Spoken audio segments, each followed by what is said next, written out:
Hello student, मैं वादा करता हूँ कि इस वीडियो को देखने के बाद आप 12th क्लास के एग्ज़ाम में वेक्टर और 3D का हर एक क्वेश्चन बना सकते हैं। तो देखिए, मैं इस वीडियो में बहुत ही शॉर्टली छोटा रूप में आपको जो फार्मूला है और उस पे जो क्वेश्चन है बताऊंगा, और मैं कोशिश करूंगा कि आपको एक ठो भी प्रॉब्लम नहीं हो, थोड़ा सा भी प्रॉब्लम नहीं हो। यहाँ पे देखिए, जितने भी टॉपिक पढ़ाने हैं वेक्टर और 3D के, वेक्टर मतलब क्या होता है? सदिश, और 3D मतलब 3 डायमेंशनल ज्योमेट्री, मतलब कि त्रिविमीय ज्यामिति। तो ये एक प्रकार का यूनिट है। ये क्या है? यूनिट है, चैप्टर है, और इससे ये चैप्टर केवल पढ़ लीजिएगा तो आप पास कर सकते हैं, आपका 30+ आ सकता है। देखिए, सबसे पहले हम लोग जानेंगे आलेख के बारे में, ग्राफ के बारे में जानेंगे, और ग्राफ के जानने के बाद में पोजीशन वेक्टर के बारे में जानेंगे। इंग्लिश लिखा है उससे नहीं डरना है। पोजीशन वेक्टर मतलब होता है स्थिति सदिश। उसके बाद दिया है डिस्प्लेसमेंट वेक्टर। आप इंग्लिश मीडियम है या हिंदी मीडियम, दोनों के लिए अनिवार्य है। देखिए, उसके बाद है डिस्प्लेसमेंट वेक्टर, मतलब कि विस्थापन सदिश। उसके बाद हम लोग पढ़ेंगे इक्वल एंड निगेटिव वेक्टर। एक बार चर्चा कर देता हूँ सभी चीज़ों पे। इक्वल मतलब होता है कि समान, और निगेटिव मतलब ऋणात्मक सदिश। कोलिनियर मतलब होता है समानांतर सदिश, और कोइनिशियल मतलब कि सह आदिम सदिश। स्केलर कंपोनेंट मतलब कि अदिश अवयव और सदिश अवयव। एडिशन ऑफ 2 वेक्टर मतलब 2 वेक्टर का हम लोग जोड़ भी पढ़ेंगे। सेक्शन फार्मूला पढ़ेंगे, विभाजन सूत्र, और डॉट प्रोडक्ट पढ़ेंगे, अदिश गुणन, समानांतर वेक्टर और परपेंडिकुलर वेक्टर पढ़ेंगे। उसके बाद प्रोजेक्शन पढ़ेंगे, projection of A on B मतलब कि ए का बी पर प्रक्षेप। उसके बाद वेक्टर प्रोडक्ट, सदिश गुणन पढ़ेंगे। डॉट प्रोडक्ट, इसको क्रॉस प्रोडक्ट भी कहते हैं वेक्टर प्रोडक्ट को, और डॉट प्रोडक्ट को स्केलर प्रोडक्ट कहते हैं, स्केलर प्रोडक्ट। तो देखिए स्टूडेंट, और यहाँ से देखिए, और यहाँ से ये आपका 3D का है, DRS और DCS मतलब कि डायरेक्शन रेशियो और डायरेक्शन कोसाइन मतलब कि दिक अनुपात और दिक कोजिया का भी अध्ययन करेंगे। इक्वेशन ऑफ लाइन, लाइन का इक्वेशन पढ़ेंगे। और मैं वादा करता हूँ कि इस वीडियो को देखने के बाद आप कितना भी कमज़ोर स्टूडेंट है, आपको समझ में आएगा। आप देखते रहिए वीडियो को, आप बेहतर कर सकते हैं। उसके बाद लिखा है शॉर्टेस्ट डिस्टेंस, मतलब 2 इक्वेशन जो स्क्यू लाइन है, पैरेलल लाइन है, उसके बीच का डिस्टेंस निकालना सीखेंगे। उसके बाद प्लेन के बारे में जानेंगे, प्लेन। उसके बाद इंटरसेप्ट फॉर्म पढ़ेंगे, प्लेन का इंटरसेप्ट फॉर्म। उसके बाद समानांतर प्लेन और परपेंडिकुलर प्लेन के बारे में पढ़ेंगे। उसके बाद समानांतर लाइन और पैरेलल लाइन मतलब कि पैरेलल लाइन और परपेंडिकुलर लाइन के बारे में पढ़ेंगे। और 2 प्लेन का बीच का डिस्टेंस भी पढ़ेंगे। जब पॉइंट दिया हो तब डिस्टेंस निकालना, एक पॉइंट से एक प्लेन का डिस्टेंस निकालना, और 2 प्लेन का बीच का डिस्टेंस निकालना। पॉइंट ऑफ इंटरसेक्टिंग पॉइंट पढ़ेंगे, 2 रेखा काट रही है तो उसका इंटरसेक्टिंग पॉइंट निकालना। इमेज पढ़ेंगे और क्वेश्चन कुछ पढ़ेंगे इंपॉर्टेंट। चलिए, मैं आपको बता दिया कि मतलब क्या क्या पढ़ना है। और देखिए, सब चीज़ को बारी बारी से मैं टिक करूँगा और सबको बारीकी तरह से पढ़ूंगा, मतलब एकदम छोटे रूप में, आपको समझ में ही आएगा। और मेरे को समझाना है। देखिए, तो यहाँ पे देखिए स्टूडेंट, सबसे पहले आलेख का अध्ययन करते हैं। आप बताइए, ये क्या है? ये एक्स अक्ष है, एक्स एक्सिस। इसको हिंदी में कहते हैं एक्स अक्ष, इसको वाई एक्सिस। आप देखिए, आप धैर्य रखिएगा तो आप बेहतर कर सकते हैं। वाई अक्ष, वाई और वाई डैश। तो ये 2D आलेख है, ये 2 डायमेंशनल ज्योमेट्री। देखिएगा, आपको हमको वेक्टर समझाना है, इसलिए मैं ग्राफ बना रहा हूँ। सबसे पहले ग्राफ के बारे में समझना है, क्योंकि ग्राफ से ही वेक्टर का पूरा कॉन्सेप्ट क्लियर होगा। यहाँ पे लीजिए 0, यहाँ से 1, यहाँ पे 2, यहाँ पे 3, ऊपर 1 2 3। इधर माइनस में होता है माइनस इन्फिनिटिव तक, -1 -2 माइनस इन्फिनिटिव तक, प्लस वाला प्लस इन्फिनिटिव तक होता है, इधर माइनस इन्फिनिटिव तक होता है। तो देखिए स्टूडेंट, हम कह रहे हैं कि आप यहाँ पे हैं, 0 को बिंदु O कहते हैं, और यहाँ पे आप 3 पे गए। कहाँ पे गए? 3 पे। ओ से आप ए पर गए। ओ से कहाँ गए? बिंदु ए पर। बिंदु ओ से ए तक गए। तो इस ओ ए में ओ से ए की ओर गए हैं, तो ओ से ए की ओर तीर पहले डाल देंगे। तो इस ओ ए में परिमाण है कि 3 इकाई गए हैं। कितना गए हैं? 3। और किस दिशा में गए हैं? इसको ईस्ट बोलते हैं, पूरब दिशा। इसको वेस्ट, पश्चिम दिशा। इसको नॉर्थ, उत्तर दिशा। इसको साउथ, दक्षिण दिशा। तो आप कह सकते हैं कि 3 इकाई गए हैं और ईस्ट में गए हैं। कहाँ गए हैं? ईस्ट में। तो वैसा चीज, ये विस्थापन है और विस्थापन सदिश राशि है। वैसा चीज़ जिसमें परिमाण के साथ साथ दिशा भी हो। दुनिया का वो सारा चीज़ जिसमें परिमाण का साथ साथ दिशा भी हो, वो वेक्टर कहलाता है। जैसे यहाँ पे ओ ए एक प्रकार का वेक्टर है, लेकिन मैथ में एक्स अक्ष के दिशा को आई कैप कहा जाता है। क्या कहा जाता है? आई कैप। आई कैप जो है ना, आई कैप एक यूनिट वेक्टर है। एक यूनिट वेक्टर है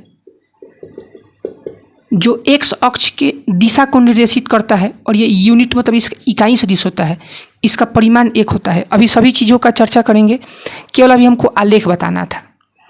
तो ये 2D आलेख है। कौन आलेख है? 2D। अब देखिए स्टूडेंट, 3D आलेख के बारे में जानते हैं।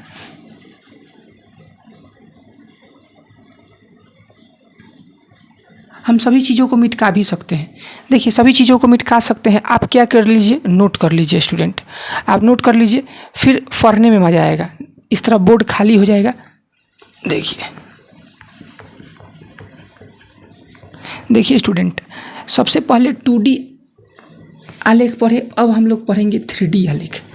3D आलेख पढ़ेंगे तो 3D आलेख में कितने अक्ष होते हैं? 3 अक्ष होते हैं। एक्स अक्ष, वाई अक्ष और जेड अक्ष। तो जब 3 अक्ष होते हैं तो दिशा भी 3 होगा। एक्स अक्ष की दिशा को आई कैप कहते हैं और वाई अक्ष की दिशा को, देखिए ये एक्स अक्ष है, ये वाई अक्ष है, ये जेड अक्ष है। तो हम बोल रहे हैं कि जो एक्स अक्ष का 2 दिशा होता है, वैसे तो ये क्या है? ईस्ट है, ये वेस्ट है, ये नॉर्थ है, ये साउथ है, ऐसे। लेकिन जो वेक्टर में एक्स अक्ष की दिशा को आई कैप कहा गया और वाई अक्ष की दिशा को जे कैप कहा गया और जेड अक्ष की दिशा को के कैप कहा गया। क्या कहा गया? के कैप। आपको रट जाना है कि हाँ, एक्स अक्ष की दिशा को आई कैप कहते हैं। जैसे आप कितना गए? 3, 4, 5, 6। आप 6 यूनिट गए। 1, 2, 3, 4, 5, 6। तो आप कह सकते हैं कि आप 6 आई कैप गए। कितने गए? 6 आई कैप। मतलब कि बिंदु ओ से लेके कहाँ तक? ए तक। ये ओ ए एक प्रकार का वेक्टर है जिसमें परिमाण 6 है और दिशा क्या है? आई कैप। दिशा क्या है? आई कैप। आप आलेख के बारे में थोड़ा सा जान गए। अब देखिए, यहाँ पे कोई आदमी है। यहाँ पे कोई आदमी है, मान लीजिए। जैसे आप जहाँ होंगे, जैसे जिस रूम में होंगे, तो जिस रूम में होंगे आप, तो उस रूम में फर्श होगा। क्या होगा? फर्श। तो फर्श में देखिए, फर्श में लंबाई होगा और चौड़ाई होगा। लंबाई होगा और क्या होगा? चौड़ाई होगा। और एक हाइट भी होता है। तो कहीं ना कहीं आप 3D में होंगे। कहाँ होंगे? 3D में। तो जहाँ पे जैसे मान लीजिए कि एक आदमी है यहाँ पे, तो इस आदमी का स्थिति जानने के लिए सबसे पहले आपको लंबाई देखना पड़ेगा, फिर चौड़ाई और फिर ऊंचाई। बात समझे होंगे? मतलब सबसे पहले ये कैसे जाएगा? एक्स अक्ष। कैसे जाएगा? एक्स अक्ष। अगर ये वाई अक्ष होगा, कोई बात नहीं, ये वाई अक्ष होगा और ये जेड अक्ष, इसी को समतल ले लेते हैं। तो पहले एक्स जाएगा और फिर वाई आएगा और फिर ऊंचाई जेड आएगा, तो इसके हेड पे पहुंच जाएगा। तो देखिए, और इस मूल बिंदु को और इसके शीर्ष के बिंदु को कनेक्ट कर देंगे तो कहते हैं, उसी को कहते हैं, क्या बोलते हैं कि पोजीशन वेक्टर, पोजीशन वेक्टर स्थिति सदिश। तो सबसे पहले एक्स आई कैप, फिर वाई जे कैप और फिर जेड के कैप। ये क्या है? वेक्टर आर है। ये क्या है? पोजीशन वेक्टर है। क्या है? Position vector. अभी पोजीशन वेक्टर और तरीका से निकालने को आपको सिखाएंगे। देखिए स्टूडेंट, देखिए स्टूडेंट, यहाँ पे 2D ग्राफ है, यहाँ पे 3D ग्राफ है। तो हम कह रहे हैं कि यहाँ पे 2D में कोई समतल में बिंदु है। ये जो P बिंदु है x, y, ये कहाँ है? समतल में है। कहाँ है? समतल में। तो प्लेन में है, तो आपको OP निकालना है, वेक्टर OP निकालना है। तो OP निकालने के लिए यहाँ में x गया है तो x आई कैप, और फिर y पे गया है तो y जे कैप। तो लिख सकते हैं x आई कैप प्लस y जे कैप। चाहे ऐसे भी बोल सकते हैं कि OP बराबर में x नियामकों का अंतर, तो x माइनस 0 आई कैप और y माइनस 0 जे कैप। तो x माइनस 0 x ही आएगा। वैसे ही इसमें 3 गो 0 होगा। मूल बिंदु, ओरिजिन। ध्यान दीजिए, आपको OP वेक्टर निकालना है। ये 3D का बिंदु है, तो 3D में x होगा, फिर y होगा, फिर हाइट होगा। पहले लंबाई होगा, फिर चौड़ाई होगा, फिर हाइट होगा। आप 3D में खड़े होंगे तो आप देख लीजिए, एक ओरिजिन ले लीजिए, उसमें लंबाई, चौड़ाई और हाइट भी होगा। तो x में जाएंगे तो x आई कैप, क्या कि x अक्ष के दिशा को आई कैप से डिनोट किया जाता है और y अक्ष की दिशा को जे कैप से, और फिर z अक्ष की दिशा को ऐसे यहाँ पे खड़ा होंगे तो के कैप से, y जे कैप। तो OP का मान क्या हो जाएगा? x आई कैप प्लस y जे कैप प्लस z के कैप। जैसे निकालेंगे, घटा के भी निकालेंगे, x में से 0 आई कैप, y माइनस 0 जे कैप और z माइनस 0 के कैप। देखिए, पोजीशन वेक्टर निकालने का एक ही फार्मूला है कि आप क्या कीजिए कि जो है वही आंसर। जैसे कोई बिंदु दिया है, एक बिंदु से ही पोजीशन वेक्टर निकलता है, लेकिन 2 बिंदु से डिस्प्लेसमेंट वेक्टर निकलता है। जैसे आपको 2 बिंदु दे दे, एक बिंदु जैसे देखा है, जैसे 5, 3, 8, और इसका निकालना है वेक्टर, पोजीशन वेक्टर। तो जो है 5 आई कैप प्लस 3 जे कैप प्लस 8 के कैप। लेकिन एक बिंदु देगा, तब एक बिंदु देगा तो आपको जो बिंदु दिया है उसमें आई जे के कैप लगा देना है। लेकिन 2 बिंदु दिया है तो आपको घटाना पड़ेगा, सेकंड में से पहले वाले बिंदु को घटाना पड़ेगा। देखते हैं इसके बाद। जैसे यहाँ पे 2 बिंदु दिया है, x1 y1 z1 और x2 y2 z2, और इसके ये a बिंदु है, ये b बिंदु है। तो वेक्टर आपको AB निकालना है, तो OB minus OA, OB minus OA, ये भी ओरिजिन से जुड़ा होगा और ये भी ओरिजिन से जुड़ा होगा। यहाँ पे O होगा, OB OA। हम कह रहे हैं OB OA, हमको निकालना है AB। तो यहाँ पे वेक्टर लॉ लागू हो रहा है, OA प्लस AB एक ही दिशा में है और ये विपरीत दिशा में है। तो जो विपरीत दिशा में होता है, देखिए OA और AB, OA और AB एक दिशा में है, तो इसको जोगफल जो विपरीत दिशा में है वो परिणामी सदिश कहलाता है। जो विपरीत दिशा में है उसको परिणामी सदिश कहते हैं। तो यहाँ से AB का मान क्या निकल जाएगा? OB minus OA। मतलब हम कहते हैं जब भी आपको डिस्प्लेसमेंट वेक्टर निकालना हो, डिस्प्लेसमेंट मतलब विस्थापन सदिश, विस्थापन सदिश उसे कहते हैं जब 2 बिंदु दिया हो। तो क्या करना है आपको? क्या करना है? x2 माइनस x1 आई कैप, y2 माइनस y1 जे कैप और z2 माइनस z1 के कैप। जैसे यहाँ पे दे दे 2, 3, 4 और यहाँ पे 6, 5, 3, और आपको निकालना है AB वेक्टर। बताइए, तो 6 में से 2 घटेगा तो 6 माइनस 2 आई कैप, और 5 में से 3 घटेगा तो 5 माइनस 3 जे कैप, और 3 में से 4 घटेगा तो 3 माइनस 4 के कैप। तो आपका AB वेक्टर निकल जाएगा। देखिए स्टूडेंट, हम कहना चाह रहे हैं कि इसको जब दो बिंदु दे तो उसको डिस्प्लेसमेंट वेक्टर कहते हैं। यहाँ पे 4 हो जाएगा, यहाँ पे 2 हो जाएगा, यहाँ -1 हो जाएगा। तो देखिए स्टूडेंट, आपको हम सिखा दिए पोजीशन वेक्टर, स्थिति सदिश। तो पोजीशन वेक्टर किसे कहते हैं? जब एक बिंदु दे तो उसे पोजीशन वेक्टर कहते हैं, और जब 2 बिंदु दे तो उससे जो प्राप्त वेक्टर होता है उसको डिस्प्लेसमेंट वेक्टर कहते हैं। अब देखिए, उसके बाद है आपका यूनिट वेक्टर। तो यूनिट वेक्टर बहुत ही इंपॉर्टेंट है। एक्स अक्ष के दिशा में जो आई कैप है वो यूनिट वेक्टर ही है।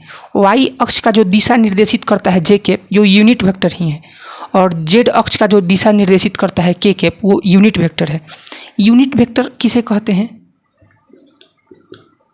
अगर कोई वेक्टर एक्स आई कैप प्लस वाई जे कैप प्लस के जेड के कैप है, कोई वेक्टर है, आर लिख देते हैं, वेक्टर है, ये वेक्टर का जनरल फॉर्म है। ये पोजीशन वेक्टर भी हो सकता है, डिस्प्लेसमेंट भी हो सकता है, कोई दिक्कत नहीं है। एक और रियल फॉर्मेट में आया है, तो ये वेक्टर है। x2 - x1 तो x ही आएगा, x - 0 x ही आएगा, y2 - y1 चाहे y - 0 y ही आएगा, और z2 - z1 चाहे z - 0। चाहे पोजीशन वेक्टर निकालिए चाहे डिस्प्लेसमेंट वेक्टर निकालिए, x आएगा, y आएगा, z आएगा। हम कह रहे हैं ये जनरल फॉर्म है वेक्टर का, तो हमको निकालना है यूनिट वेक्टर। तो यूनिट वेक्टर निकालने के लिए क्या करते हैं कि जो इसका मापांक होता है ना, इसका मापांक का सूत्र होता है √x² + y² + z²। जो कर्ण होता है वही मापांक कहलाता है। तो किसी वेक्टर में उसके मापांक से भाग दीजिए, और किसी वेक्टर में उसके मापांक से भाग दीजिए, और तब उसका मापांक निकालिए, गारंटी 1 आएगा। तो इसी को कहते हैं यूनिट वेक्टर। इसी को क्या कहते हैं? Unit vector. एग्जाम्पल से समझते हैं। जैसे कोई एग्जाम्पल ले लीजिए, 2i cap + 3j cap + k cap. तो इसका मापांक क्या होगा? इसका मापांक क्या होगा? तो √2 का स्क्वायर, 3 का स्क्वायर, 1 का स्क्वायर। तो यहाँ पे कितना हो जाएगा? 4, यहाँ पे 9, यहाँ पे 1। तो 9 4 13 1 14। तो ये मापांक हो गया। और इस वेक्टर में इसके मापांक से भाग दीजिए। तो वेक्टर क्या है? 2i cap + 3j cap + 1k cap में भाग दीजिए √14 से। तो भाग देंगे तो कितना हो जाएगा? 2/√14 i कैप, 3/√14 j कैप और 1/√14 k कैप। ये हो जाएगा, ये होगा ना। अब इसका ना मापांक निकालिए। इसका क्या निकालिए? मापांक। इसका मापांक निकालिए। तो मापांक निकालने का सूत्र क्या होता है? √x²। तो 2/√14 का स्क्वायर, फिर y²। देखिए आपको हम समझा रहे हैं, और 1/√14 का स्क्वायर। तो यहाँ पे कितना हो जाएगा? 4/14, यहाँ पे 9/14, 1/14। एलसीएम लेंगे 14, 9 4 13 1 14। छोटे कटेगा तो एक ही ना आएगा, एक वर्गमूल एक आएगा। बताइए, जब किसी वेक्टर में उसके मापांक से भाग दिए, जब इसके वेक्टर में उसके मापांक से भाग दिए, तो जो प्राप्त वेक्टर है ये उसका मापांक निकाले तो यूनिट वेक्टर आया कि नहीं आया? हम कह रहे हैं जब भी किसी वेक्टर में उसके मापांक से भाग देते हैं तो प्राप्त वेक्टर यूनिट वेक्टर कहलाता है। इकाई सदिश क्या है? वैसा सदिश होता है जिसका परिमाण मैग्नीट्यूड, रिजल्ट नहीं, मैग्नीट्यूड, परिमाण, परिणाम नहीं, रिजल्ट नहीं, परिमाण मैग्नीट्यूड 1 होना चाहिए। क्या होना चाहिए? 1। अगर मैग्नीट्यूड 1 है, इसका मैग्नीट्यूड 1 है, तो 1 कैसे आया? तो उसके वेक्टर में उसके मापांक से भाग दिए। चलिए इक्वेटर वेक्टर समझे। पोजीशन वेक्टर किसे कहते हैं? तो जो डायरेक्ट ओरिजिन से कनेक्टेड हो, एक बिंदु देगा तो उससे प्राप्त वेक्टर पोजीशन वेक्टर, 2 बिंदु देगा तो उससे प्राप्त वेक्टर डिस्प्लेसमेंट वेक्टर। और वेक्टर क्या होता है स्टूडेंट? एक प्रकार का वैसा राशि होता है जिसमें परिमाण के साथ साथ दिशा भी होता है। और आलेख में आप एक्स अक्ष के एलोंग जाइए, चाहे वाई अक्ष के एलोंग जाइए, चाहे जेड अक्ष के एलोंग जाइए, जरूर कुछ ना कुछ आप परिमाण तय कीजिएगा और दिशा भी फिक्स होगा। या तो आई कैप की दिशा में जाइएगा, या तो जे कैप की, या के कैप की दिशा में जाइएगा। तो देखिए स्टूडेंट, इसके बाद हम लोग पढ़ते हैं इक्वल और निगेटिव वेक्टर। इक्वल और निगेटिव वेक्टर, वैसे तो वेक्टर के, जैसे मान लीजिए देखिए वेक्टर में, जैसे वेक्टर है ना, तो वेक्टर में क्या होता है, परिमाण भी होता है और क्या होता है, दिशा। दिशा मतलब कैप, दिशा मतलब कैप, और यहाँ से कैप का मान निकाल सकते हैं। वेक्टर में परिमाण भी होता है, मैग्नीट्यूड, और क्या होता है, डायरेक्शन, दिशा भी होता है। तो यहाँ से दिशा का मान निकल जाएगा, आर कैप का मान हो जाएगा वेक्टर आर बटा वेक्टर आर का मापांक। बात समझे, यहाँ से भी कैप का मान निकलता है, यूनिट वेक्टर का मान निकलता है ऐसे। ठीक है, अब हम लोग पढ़ेंगे equal vector, equal and negative vector. तो इक्वल वेक्टर किसे कहते हैं, आप देखिए इक्वल वेक्टर समझना है ना। तो देखिए इक्वल वेक्टर मतलब होता है ना कि जब दो वेक्टर है, जैसे मान लीजिए कि A B, vector A B, और मान लीजिए सी डी, सी डी, तो दो वेक्टर है ए बी और क्या थी, सी डी। तो दोनों का अगर परिमाण समान हो, मैग्नीट्यूड समान हो, और जो डायरेक्शन है वो भी एक ही दिशा में हो, परिमाण समान हो और उसका जो डायरेक्शन है ना एक ही दिशा में हो, तो इस कहेंगे कि इक्वल वेक्टर है। क्या वेक्टर है, इक्वल। बात समझे और ध्यान दीजिए। लेकिन अगर परिमाण समान हो, परिमाण समान हो, सी डी, ये डी से सी की ओर, इसे ऐसे जाए, डी से सी की ओर जाए। देखिए परिमाण समान है ए बी और डी सी का, दो वेक्टर का परिमाण समान है लेकिन दिशा विपरीत है। तो दिशा विपरीत है तो ये वेक्टर ए है, ये वेक्टर बी है, तो ये बराबर, देखिए इसमें ए वेक्टर और बी वेक्टर ये बराबर होगा, ये बराबर होगा, लेकिन इसमें एगो में निगेटिव लग जाएगा तो बराबर होगा। बात समझे होंगे, मतलब कि A B vector minus B A के वेक्टर के बराबर होता है। बात समझे होंगे। देखिए स्टूडेंट, हम कहना चाह रहे हैं कि दो वेक्टर है, उसका परिमाण और दिशा दोनों समान है, दोनों एक ही दिशा में है, तो उसको इक्वल वेक्टर कहते हैं। तो दोनों समान होता है, और परिमाण समान हो लेकिन दिशा अलग हो, ऐसे एक ऐसे है, तो दिशा अलग अलग है तो निगेटिव वेक्टर कहलाता है। और उसको बराबर करने के लिए एक में माइनस तो लगाना ही पड़ेगा, एक में क्या लगाना पड़ेगा, माइनस। उसके बाद हम लोग पढ़ते हैं कोलिनियर वेक्टर। देखिए collinear vector, collinear, collinear, collinear, collinear मतलब होता है, देखिए समानांतर सदिश। देखिए चाहे पैरेलल हो या एंटी पैरेलल हो, एंटी पैरेलल हो। देखिए ध्यान दीजिए, देखिए दो सदिश, मान लीजिए कि ए और बी, ए बी वेक्टर और C D vector, C D vector parallel है। क्या है, एक ही दिशा में है या अलग अलग दिशा में है, या अलग अलग दिशा में है। देखिए 0 डिग्री का कोण बने, थीटा कितना हो 0 डिग्री, या थीटा क्या हो 180 डिग्री। तो 0 डिग्री कब होगा, जब दोनों एक ही दिशा में होगा, एक ही दिशा में होगा तो दोनों पास में आएगा तो 0 डिग्री हो जाएगा। और एगो विपरीत होगा तो ये 180, एगो जा रहा है इधर, एगो जा रहा है इधर, तो यहाँ पे कितना डिग्री कोण बनेगा 180। और जब दोनों एक ही दिशा में जाएगा तो कोण कितना बनेगा 0। तो 0 डिग्री बने चाहे 180 डिग्री बने, चाहे इक्वल वेक्टर हो चाहे निगेटिव वेक्टर हो, चाहे पैरेलल हो चाहे एंटी पैरेलल हो, सभी क्या कहलाता है, कोलिनियर वेक्टर। क्या कहलाता है, कोलिनियर वेक्टर। को इनिशियल वेक्टर, को इनिशियल वेक्टर मतलब ना सह आदिम सदिश। इसका सही है कि जब दो या दो से अधिक वेक्टर का प्रारंभिक बिंदु सेम हो, जैसे ओ ए ओ बी, ओ सी, सबका प्रारंभिक बिंदु सेम हो, सबका प्रारंभिक बिंदु सेम हो, तो उसको वैसे वेक्टर को क्या कहते हैं? को इनिशियल वेक्टर। क्या कहते हैं? को इनिशियल वेक्टर। देखिए स्टूडेंट, अब हम लोग आते हैं, देखिए ये सब मेन टॉपिक है, छोटा छोटा टॉपिक है, इसको समझ लेना है, उसके बाद क्वेश्चन बनाने में दिक्कत नहीं होगा, ये भी बहुत आपको मायने रखेगा, ये ऑब्जेक्टिव में आपको मदद करेगा।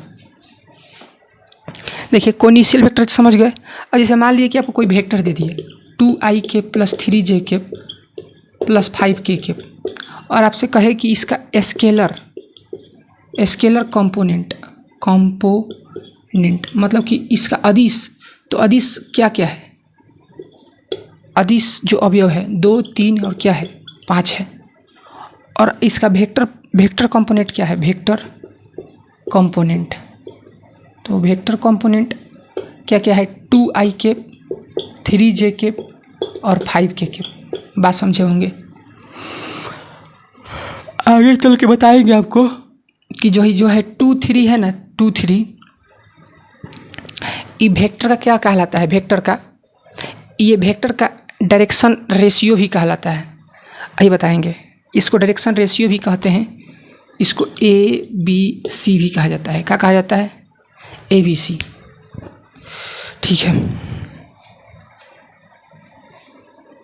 देखिए स्टूडेंट, हम अभी समझा रहे हैं addition of two vector, addition of two vector. जैसे देखिए एडिशन ऑफ टू वेक्टर, जैसे आपका ए वेक्टर है और बी वेक्टर है, देखिए दोनों एक ही दिशा में है, एक ही दिशा में गमन कर रहा है, और जो परिणामी होगा, जो इसका विरोध करेगा, इस दोनों के योगफल का होगा बराबर होगा। तो इसी को कहते हैं सदिश योग त्रिभुज नियम। और एगो होता है समानांतर चतुर्भुज सदिश नियम। तो देखिए जैसे मान लीजिए कि ये वेक्टर ए है और ये वेक्टर बी है, तो समानांतर चतुर्भुज है, तो ये ए है तो सम्मुख भुजा ये भी वेक्टर ए होगा, और ये भी क्या होगा? वेक्टर बी होगा। इसका दिशा ऐसे होगा, इसका दिशा ऐसे होगा। तो देखिए ये एक दिशा में गमन कर रहा है, तो इसका विकर्ण डायगोनल ही क्या कहलाएगा? परिणामी सदिश कहलाएगा, यही वेक्टर आर कहलाएगा। वेक्टर सी कहिए चाहे वेक्टर आर कहिए, बात क्या है? बराबर। तो वेक्टर आर इक्वल टू क्या हो जाएगा? Vector A plus vector B. मतलब चतुर्भुज में जो विकर्ण होता है, विकर्ण डायगोनल, वो परिणामी सदिश होता है, और त्रिभुज में जो विरोध होता है, विरोध करता है, जैसे देखिए दोनों का उल्टा में हो, दोनों के विरोधी में हो, तो उसको परिणामी सदिश कहते हैं। तो वेक्टर एडिशन सीख लिए आप, वेक्टर का एडिशन सीख लिए। अब सेक्शन फार्मूला देख लेते हैं थोड़ा सा। देखिए स्टूडेंट, सेक्शन फार्मूला में क्या होता है? सबसे पहले तीनों को ओरिजिन से जोड़ेंगे। किससे जोड़ेंगे? ओरिजिन से। तीनों को ओरिजिन से जोड़ेंगे। सबसे पहले ओ को ए से जोड़ेंगे, ओ को बी से जोड़ेंगे, तो ये वेक्टर ए है, ये वेक्टर बी है, और ये वेक्टर क्या है? आर। तो वेक्टर आर निकालने के लिए आपको क्या करना है? देखिए ये अंतः विभाजन कर रहा है, तो अंतः विभाजन के लिए सेक्शन फार्मूला होता है एम वेक्टर बी प्लस में एन वेक्टर ए बटा में एम प्लस एन। और अगर बाह्य विभाजित करे, आर बाहर हो, तो होता है एम वेक्टर बी माइनस में एन वेक्टर ए बटा में एम माइनस एन। ऐसे देख लीजिएगा आप लोग। चलिए डॉट प्रोडक्ट पे आते हैं, main topic dot product. Dot product क्या है? डॉट प्रोडक्ट को हिंदी में क्या बोलते हैं? अदिश गुणन। यही जो मेन है पढ़ाई आज का। देखिए स्टूडेंट, डॉट प्रोडक्ट, तो डॉट प्रोडक्ट मतलब होता है कि स्केलर प्रोडक्ट, अदिश गुणन। दो वेक्टर दिया है, वेक्टर ए और वेक्टर बी, और उसके बीच का कोण थीटा हो, उसके बीच का कोण थीटा हो,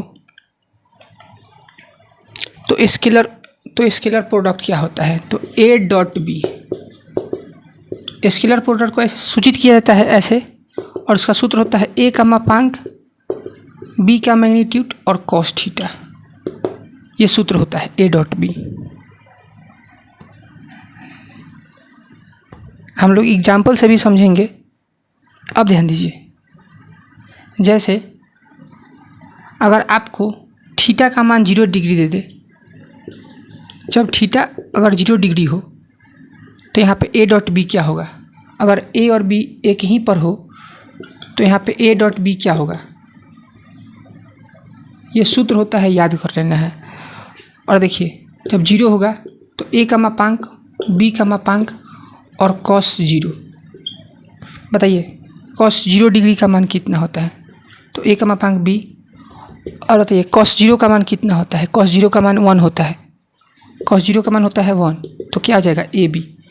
तो ये मैक्सिमम वैल्यू है, सबसे मैक्सिमम वैल्यू है। ए डॉट बी का सबसे मैक्सिमम वैल्यू किस पर होता है, 0 डिग्री पे, तो ए इंटू बी करने से इसका मैग्नीट्यूड और इसका मैग्नीट्यूड को मल्टीप्लाई कर देंगे तो सबसे बड़ा वैल्यू आ जाएगा ए डॉट बी का।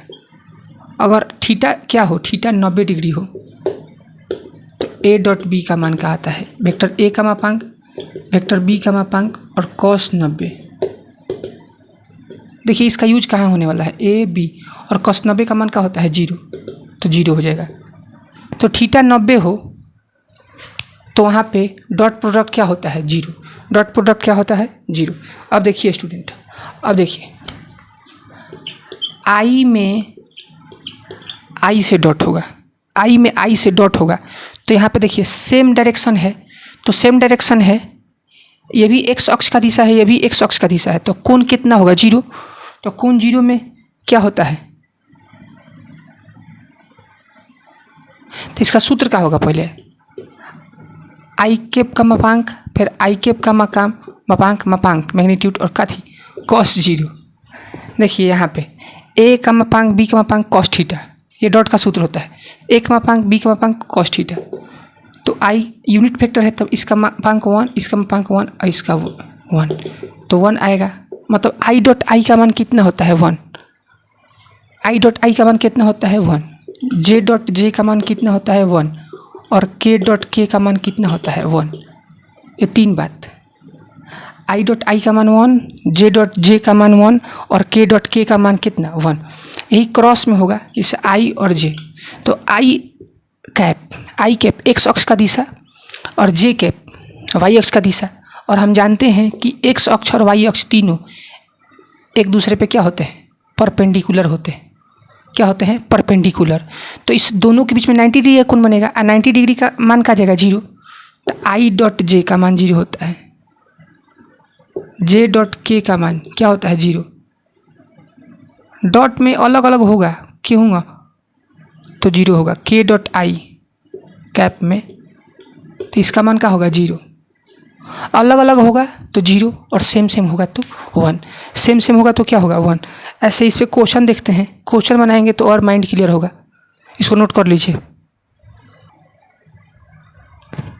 देखिए स्टूडेंट, यहाँ पे आपको डॉट निकालना है, तो डॉट निकालने के लिए आई में आई से होगा तो 1 होगा, तो 2 में 3 से होगा तो 6, और आई में जे से होगा तो 0, और आई में के से होगा तो 0। फिर अब देखिए इसका तीनों से हो गया, अब 3 का जे का आई से होगा तो 0, क्योंकि 90 डिग्री कोण बनेगा, जे में जे ही से ही होगा। याद कर लीजिए, आई में आई से तो गुना होता है, जे में जे से और के में के से, और किसी से गुना होगा तो 0 हो जाएगा। तो 2 3 जा 6 और 3 2 जा -6 और 2 1 जा 2, तो 6 तो कट जाएगा। तो देखिए आई मतलब कि अगर ये A1 आई कैप प्लस B1 जे कैप प्लस C1 के कैप हो, और ये A2 आई कैप B2 जे कैप प्लस C2 के कैप हो, तो dot product A1 A2 plus B1 B2 plus C1 C2 होता है। क्या होता है, C1 C2। ये होता है डॉट, ये डॉट प्रोडक्ट होता है। अगर आपको ये दोनों वेक्टर के समानांतर सिद्ध करना हो तो इसका कंडीशन होता है A1 by A2 B1/B2 C1/C2 और दोनों को लंब सिद्ध करना हो तो लंब सिद्ध करने के लिए क्या होता है, देखिए A1A2 B1B2 plus C1C2 zero ला देना है, वो आ जाएगा, ऑटोमेटिक आ जाएगा। ऐसे इस टाइप से बनाना है, ठीक ना। चलिए नेक्स्ट प्रोजेक्शन पढ़ते हैं। प्रोजेक्शन देखिए स्टूडेंट, अगर कोई वेक्टर दिया है 2ik + 3jk + 4kk ऐसे दिया है, ठीक ना। देखिए स्टूडेंट, ये वेक्टर दिया है तो वेक्टर का स्क्वायर मतलब कि इसका इसी के साथ डॉट 2ik + 3jk + 4kk, तो इसका इसी के साथ डॉट कीजिएगा तो 2 में 2 से, i में i से तो 4 और 3 में 3 से 9 और 4 में 4 से, तो कितना हो जाएगा 16। तो 25 और 4 29 हो जाएगा। कितना हो जाएगा 29। और देखिए चाहे इसका मापांक निकालिए, इसका मापांक कितना हो जाएगा, तो √2 का स्क्वायर 3 का स्क्वायर 4 का स्क्वायर, तो कितना हो जाएगा 4 9 16, तो कितना हो जाएगा 25 4 29। और इसका स्क्वायर कीजिए, इसका स्क्वायर √29 का स्क्वायर कीजिए तभी 29 आया। देखिए किसी वेक्टर में उसी वेक्टर से डॉट उसके मापांक के स्क्वायर का होता है, बराबर होता है। Vector A dot vector A उसके मापांक के क्या होता है, स्क्वायर का होता है, बराबर होता है। यही बात कहना चाह रहे हैं। ए प्लस वेक्टर बी का द होल स्क्वायर, तो वेक्टर ए के मापांक का स्क्वायर प्लस वेक्टर बी के मापांक का square plus 2 vector A dot B. अब देखिए कोई वेक्टर निकालना है, देखिए ये ऐसा कुछ अच्छा क्वेश्चन है। तो कोई आपको वेक्टर दिया है और एक वेक्टर निकालना है, जैसे देखिए यहाँ पे जैसे 3ik + 5jk + 3kk, ये आपको वेक्टर दिया है ए, और इसका ना 5 इससे 5 गुना मतलब 5 द्रव्यमान मतलब 5 परिमाण मैग्नीट्यूड 5 इसके 5 मैग्नीट्यूड वाला ना 5 मैग्नीट्यूड वाला एक दूसरा वेक्टर निकालना है। वैसा वेक्टर जिसका मैग्नीट्यूड क्या हो 5 हो, क्या हो 5 हो। तो सबसे पहले इसका यूनिट वेक्टर निकालेंगे, इसका यूनिट वेक्टर निकालेंगे।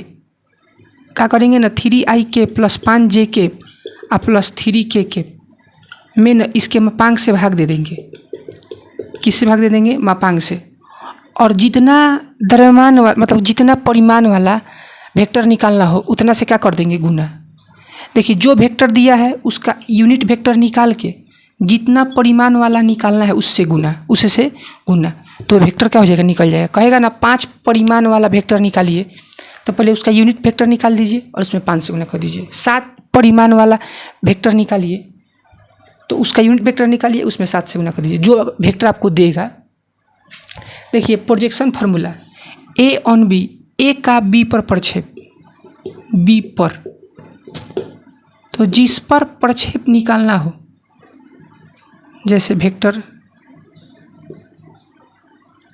ये बी है और ये वेक्टर मान लीजिए ए है, ऐसे इसका ऐसे दे दीजिए थोड़ा सा, वेक्टर ए है तो इसका छाया इसी पर होगा, बी पर होगा ना, ए का बी पर छाया,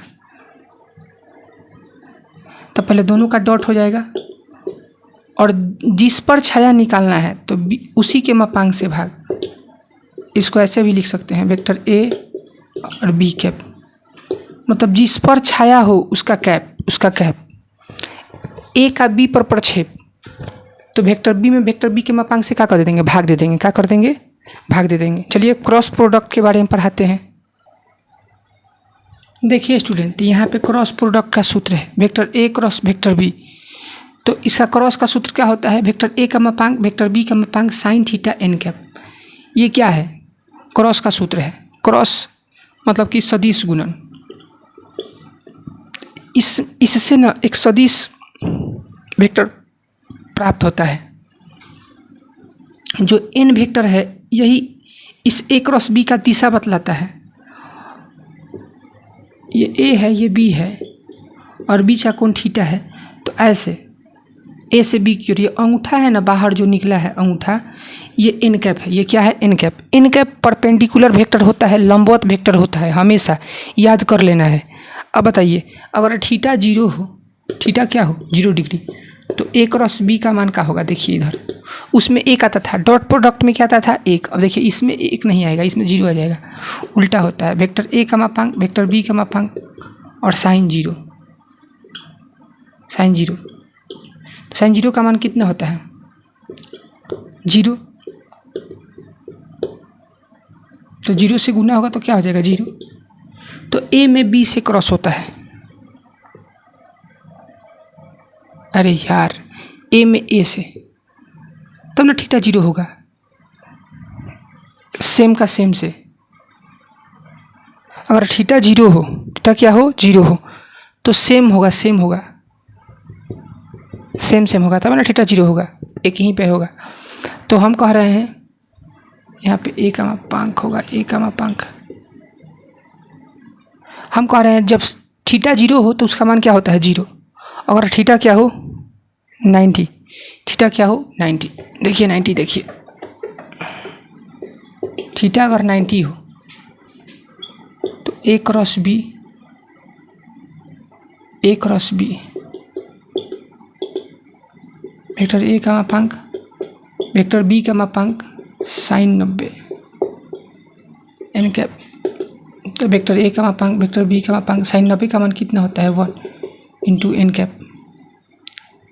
और दोनों का अगर मापांक ले लेंगे, वेक्टर ए क्रॉस बी है, वेक्टर ए क्रॉस बी का मान क्या आ गया? एक मापांक बी का मापांक और एन कैप। तो दोनों का मापांक अगर लेंगे इधर से तो क्या बचेगा? ए बी और एन कैप का मान क्या हो जाएगा? 1। कितना हो जाएगा? 1। तो ये मैक्सिमम वैल्यू है, महत्तम मान। उसमें 0 डिग्री पे महत्तम मान निकलता था और इसमें 90 डिग्री पे।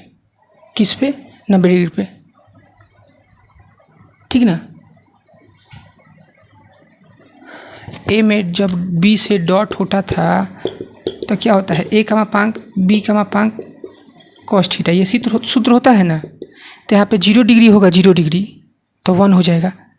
तो इसमें ना 0 डिग्री पे, ना 0 डिग्री पे मैक्सिमम वैल्यू प्राप्त होता है ए इंटू बी, और इसमें 90 डिग्री पे, 90 डिग्री पे यहाँ पे बी भी लिख सकते हैं, कोई दिक्कत नहीं है, बी भी लिख सकते हैं। थीटा 0 हो, दोनों ए और बी एक ही साथ हो जाए। देखिए थीटा 0 हो तो 0 होगा और 90 हो तो ए इंटू बी हो जाएगा। ए इंटू क्या हो जाएगा? डॉट में 0 पर मैक्सिमम वैल्यू होता है और इसमें 90 पे।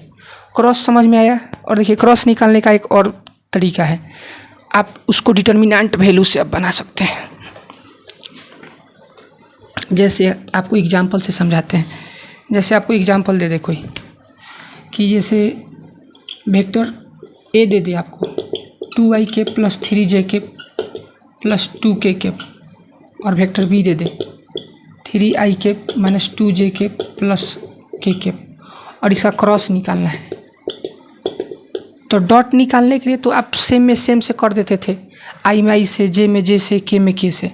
लेकिन क्रॉस में आपको डिटर्मिनेंट की सहायता से i, यहाँ पे j, यहाँ पे k, और यहाँ पे लिख देना है 2 3 2 3 माइनस 2 1। इसके कोफिशिएंट को लिख देना है और आप बना सकते हैं आराम से। ऐसे i को रहने देंगे तो i को ढकेंगे तो क्या आएगा? i को ढकेंगे तो 3 2 माइनस 2 1, j माइनस में j ढकेंगे तो क्या आएगा? 2 2 3 1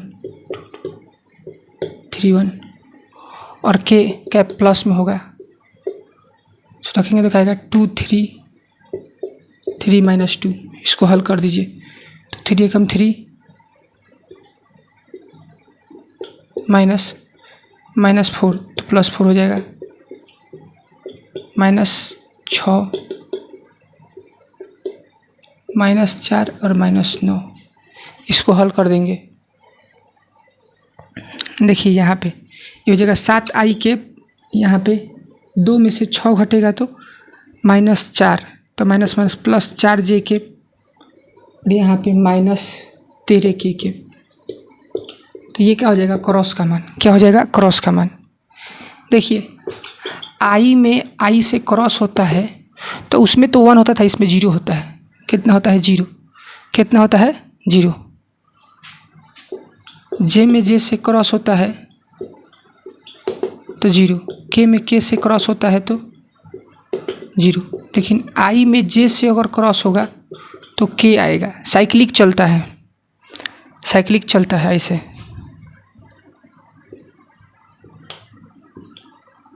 यहाँ पे i j, यहाँ पे k। i में j से होगा तो k आएगा, और k में i से होगा तो, j में k से होगा तो i आएगा, और k में i से होगा तो j आएगा। और उल्टा होगा, अगर i में k से होगा तो -j आएगा। देखिए स्टूडेंट, हम कहना चाह रहे हैं आप क्रॉस कीजिएगा तो बहुत समय लगेगा, कि i में i से तो 0 हो जाएगा, और i में j से कीजिएगा तो k होगा, और i में k से कीजिएगा तो -j होगा। तो उस तरह सा झंझट होगा, इसलिए डिटर्मिनेंट की सहायता से बना लीजिए। चलते हैं नेक्स्ट टॉपिक पे।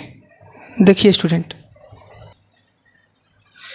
स्टूडेंट, हम कह रहे हैं कि a.b और b.a बराबर होता है, ये दोनों बराबर होता है। आप जैसे वेक्टर a दिया है 2ik + 3jk + 4kk, और वेक्टर b दिया है 3ik - 5jk + 6kk। तो डॉट में क्या होता है, सेम में सेम से मल्टीप्लाई होता है। तो आप a में b से कीजिए चाहे b में a से कीजिए, मान तो एक ही आएगा। 2 3 6 चाहे 3 2 6।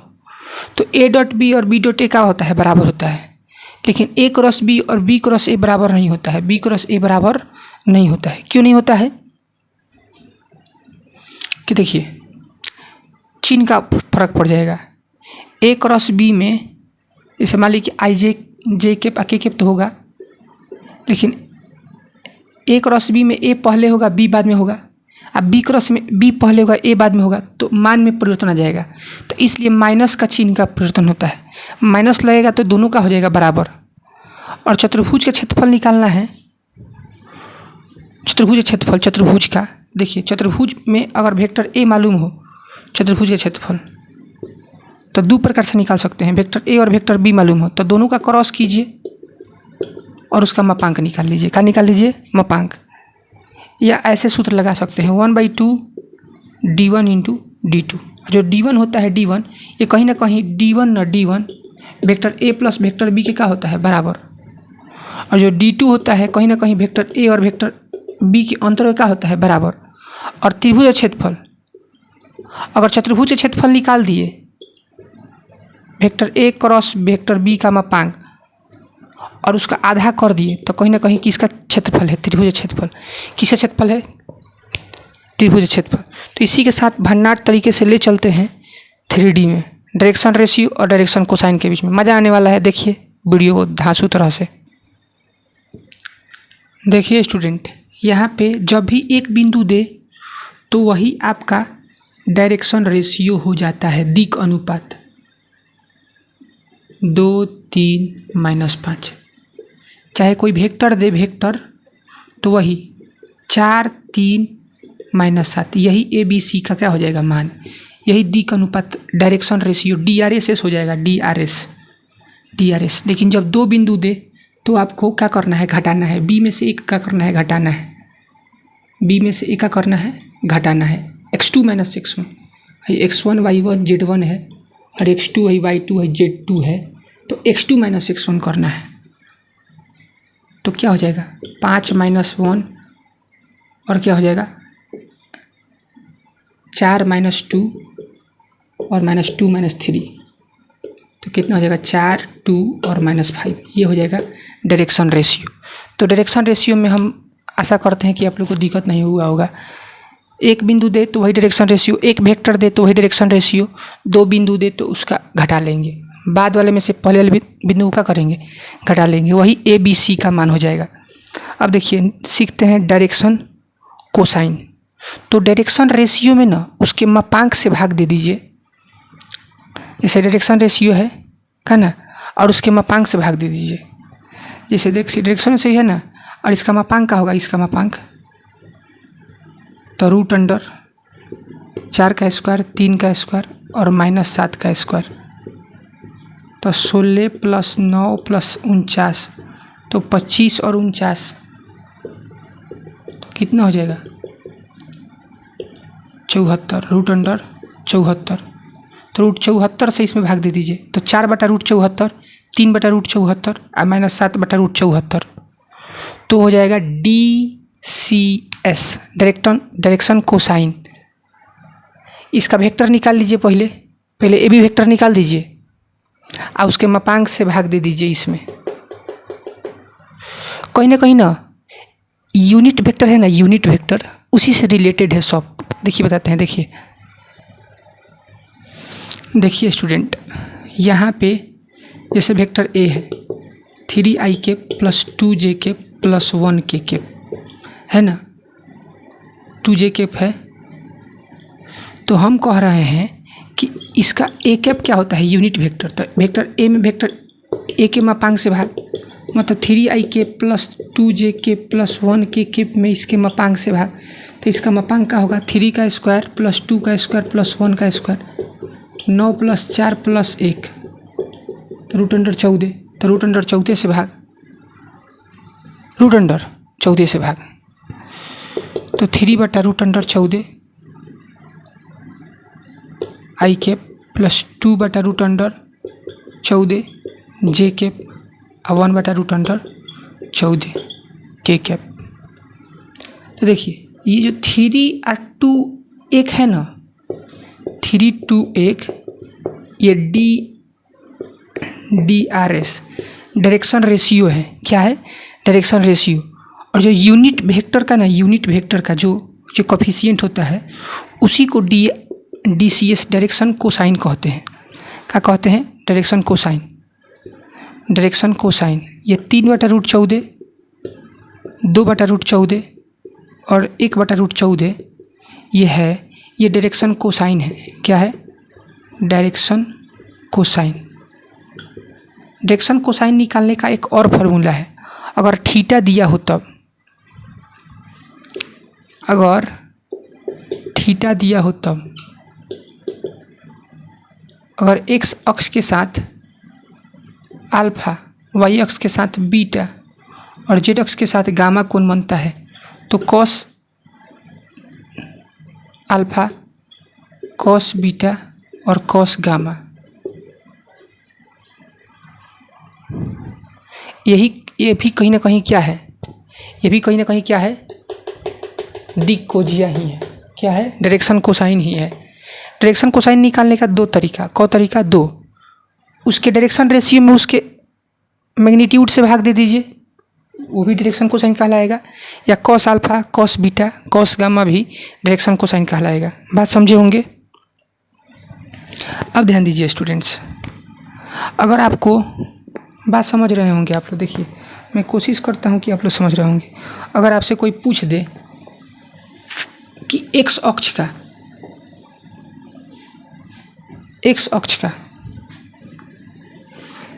देखिए, हम जानते हैं कि किसी भी x² + y² + z², इसे वेक्टर का ये व्यापक रूप है। xi + yj प्लस कथी zk, ये व्यापक रूप है। ये क्या है, व्यापक रूप। और इसका यूनिट वेक्टर क्या होगा, xi बटा में root under x² + y² + z², फिर y बटा में root under x² + y² + z², j plus z बटा में root under x² + y² + z², k। ये यूनिट वेक्टर है। तो ये देखिए, ये क्या है, x y z क्या है, DRS डायरेक्शन रेशियो। और ये जो है x बटा root under x² + y² + z², y बटा root under x² + y² + z² और z बटा root under x² + y² + z²। ये है DCS डायरेक्शन कोसाइन। ये भी कहीं ना कहीं क्या है, cos alpha cos beta, cos alpha cos beta और कॉस गामा, ये भी कहीं ना कहीं क्या है, डायरेक्शन कोसाइन। क्या है, डायरेक्शन कोसाइन दो प्रकार से, एक यूनिट वेक्टर का जो कोफिशिएंट होता है वो भी डायरेक्शन कोसाइन और ये भी डायरेक्शन कोसाइन। और देखिए तो ये दोनों बराबर होगा, दोनों कहीं ना कहीं क्या होगा, बराबर, दोनों बराबर है, कि दोनों डायरेक्शन कोसाइन है।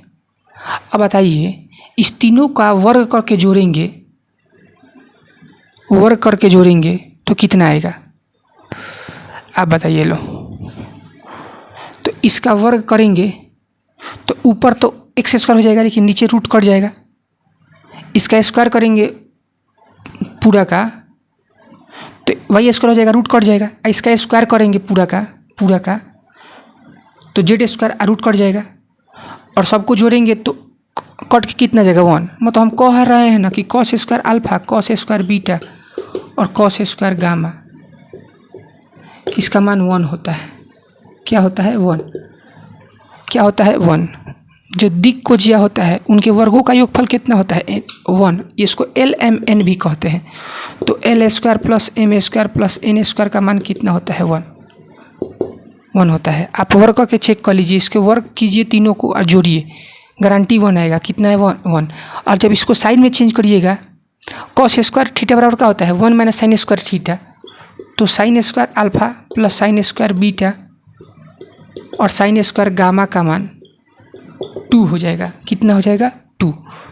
देखिए स्टूडेंट, कहीं ना कहीं डायरेक्शन रेशियो आप समझे, और डायरेक्शन कोसाइन दो प्रकार से निकाल सकते हैं। वेक्टर में उसके मापांक से भाग दीजिए, या एंगल दिया हो तो cos alpha cos beta cos gamma से